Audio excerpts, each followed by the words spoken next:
Before we start, I would want you to hit that red subscribe button so that you never miss out on any of our videos. Here are the best web series on Netflix. Number 8, BoJack Horseman. Netflix's best series are also one of its most underrated.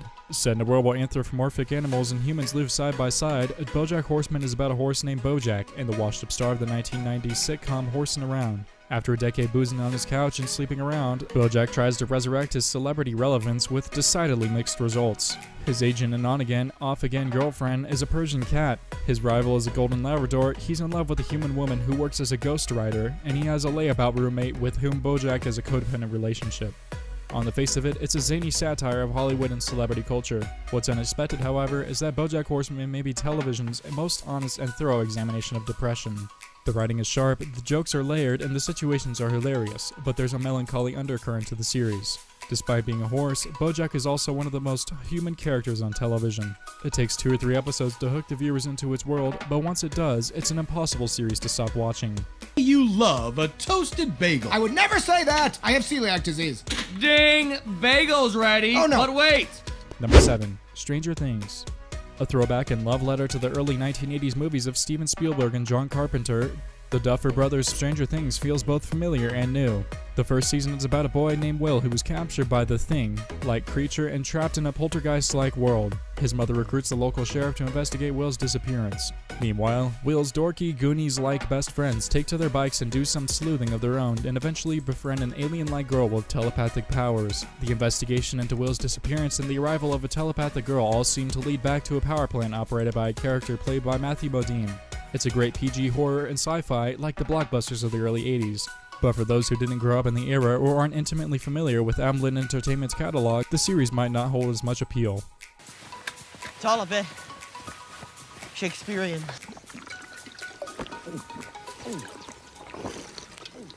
Number 6, Orange is the New Black.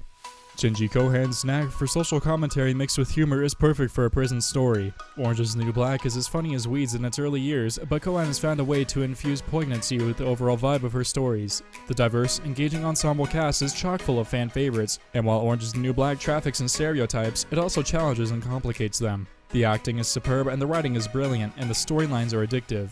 More importantly, it forces us to root for people who make poor decisions and appreciate the fact that we all make poor decisions because we're human. The series will make viewers laugh and think, and every once in a while, it will break viewers' hearts. It's a smart show, but most of all, it is good in every sense of the word. Hey, I'm 12 with that one. I heard you might have something. Number 5, American Vandal.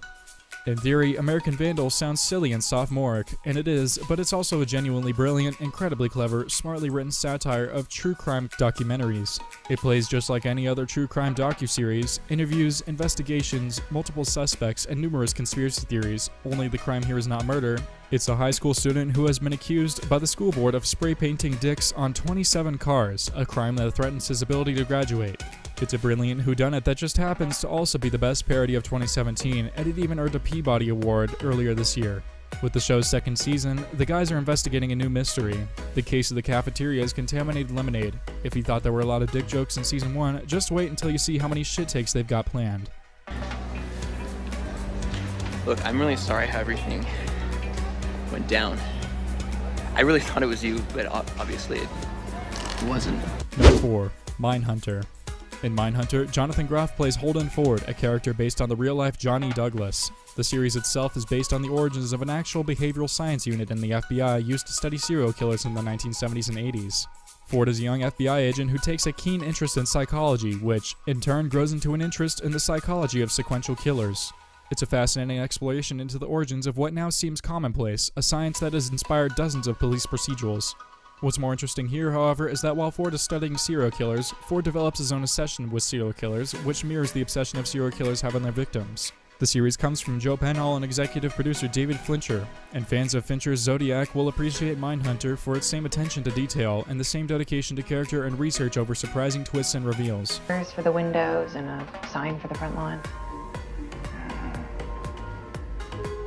Number 3, Russian Doll. Natasha Lyonne stars in this Groundhog Day from Hell remake about a woman who's forced to relive the last day of her life over and over again. It's done before, but the series stands out thanks to its mix of dark humor and tinge of the supernatural. Leon is one of the often overlooked OITMD stars, but it looks like this series is giving her a chance to show off her comedic chops as her character, Nadia, endures a constant loop of partying, dying, then waking up to do it all over again. As bleak as the premise is, Leon manages to find a silver lining. A universal message that basically read, "The world is shit. Let's help each other out if we can."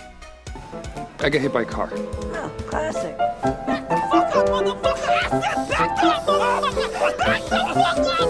Number 2. Unbreakable Kimmy Schmidt. Relentlessly positive, infinitely quotable, and insanely likable, Unbreakable Kimmy Schmidt applies to the quick-witted, reference-heavy comedy of 30 Rock to life of Kimmy Schmidt, a woman who moves to New York after being rescued from a doomsday cult. Kimmy, a 30-year-old woman with a pop cultural IQ of a 90s teenager, must navigate the cynical big city while dealing with her own form of PTSD. She's helped along by a conspiracy theory-minded landlord and her irresponsible, fighty gay roommate. Its fast-paced and wide-eyed wonder of its lead make it one of the most bingeable series on Netflix. It's almost impossible not to finish each season in 1 or 2 sittings because of its nearly perfect sitcom and the power of human optimism that's as life-affirming as it is funny. The Spider-Man! Number 1. Master of None. Aziz Ansari's Master of None is a post-racial dating and relationship sitcom about millennials. Like the better dating sitcoms of the past, the series still manages to capture the anxieties of dating, of new relationships, and of settling down, only it successfully brings in texting and social media into the mix naturally and without calling attention to itself. It also explores intimacy without resorting to gender stereotypes or relationship cliches. It's new, it's unique, and most of all, it is kind. It's a good series about genuinely good people, and the chemistry between Ansari's character and his love interest in the first season is electric.